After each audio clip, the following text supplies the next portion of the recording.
concept of the life cycle of a silk moth.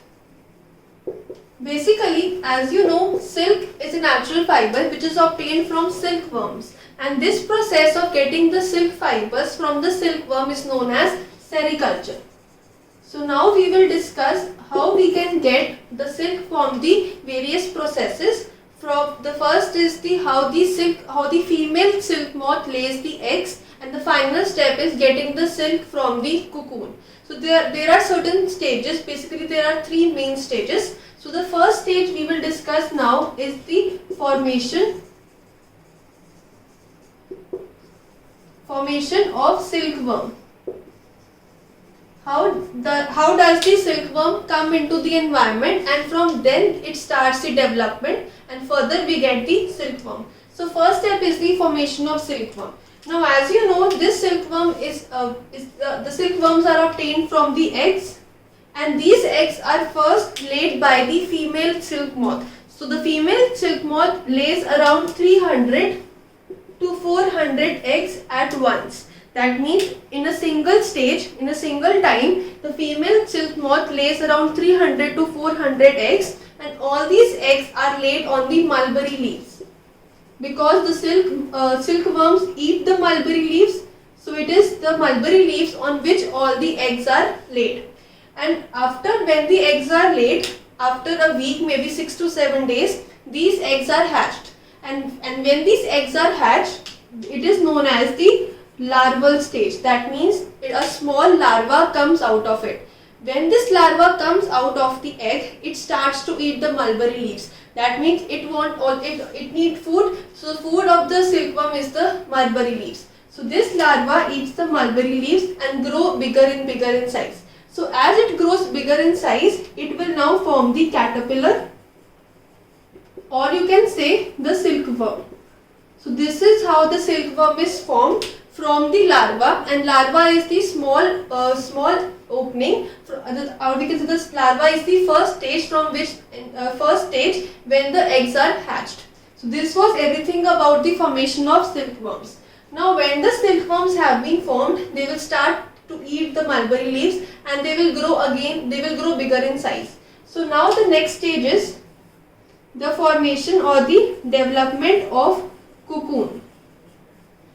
So now when the silkworms have gained some size, they are now ready to enter into the next stage. That means the first stage was the larval stage, and the next stage is that they will start to form the pupa. Now when these silkworms will form the pupa, so pupa is basically when the silkworms tries to weave a net around itself, and this net is basically made up of various filament, or we can say filament means some liquid substance. So basically the silkworms secrete some liquid substance, and because of that liquid substance they are able to join all these fibers. These fibers are basically the silk fibers. Now when these silk fibers are joined because of that liquid substance, and that liquid substance contains the protein. So we can say that it is because of this protein that makes the silk fibers very strong, and because of this silk fiber or this proteins, it has so much strength that the silk can be used to make different types of ropes or elastic substances.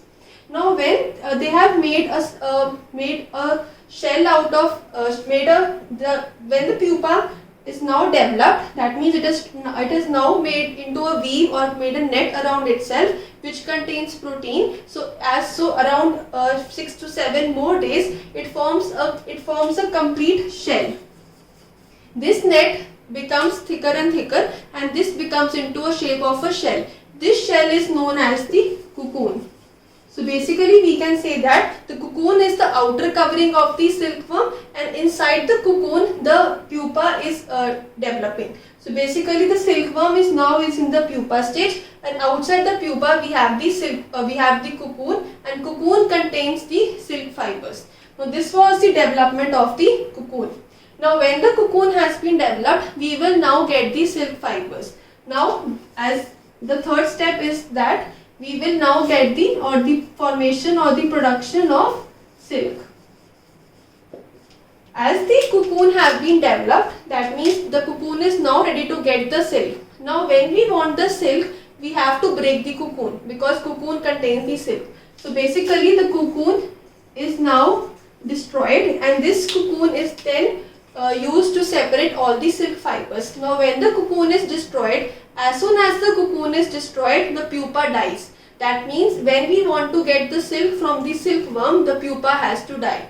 So we can say that the cocoon is now used to get the silk fiber and the pupa dies. But sometimes some of the cocoons or some of the pupa are allowed to get mature.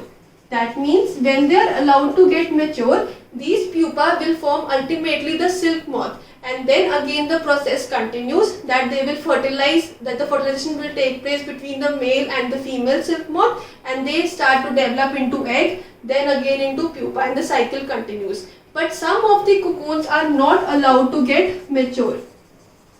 In the early stage only they are allowed to break, and as soon as the cocoon breaks, the pupa ultimately dies, and the broken cocoon is used to get the silk. So this is how we can get the silk from the cocoon.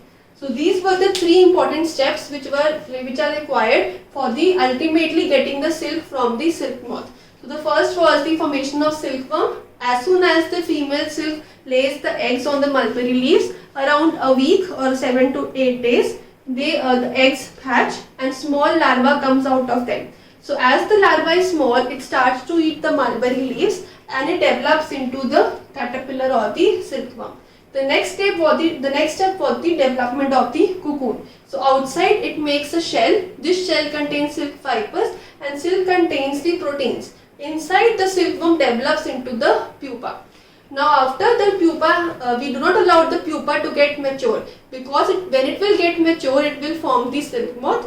But before the maturity, some of the cocoons are broken and they are allowed to make the silk.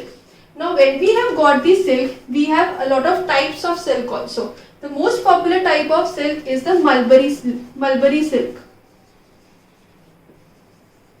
The mulberry silk is very important or very common type of silk, because the worms or the silkworms feed on the mulberry leaves, and from that leaves we have got the name the mulberry silk. Other types may include tussar silk, or you have kosa silk, you have moga silk. All these are silk varieties which are found particularly in India, but mulberry silk is the most common silk. Sometimes, because it is a natural process that we can get the silk, sometimes we can also get the artificial silk. This artificial silk is basically obtained from the wood pulp. So the wood pulp is used to make the silk, and this wood pulp contains cellulose. So this is how you can get the artificial silk. But the natural silk is obtained from the cocoons. Artificial silk is obtained from the wood pulp. But both of them occur naturally, because we are not using any chemicals to obtain the silk. So silk is actually a natural fiber. Natural silk is obtained from the cocoons. Artificial is obtained from the wood pulp. So this was everything about the silk moth and the life cycle of the silk moth.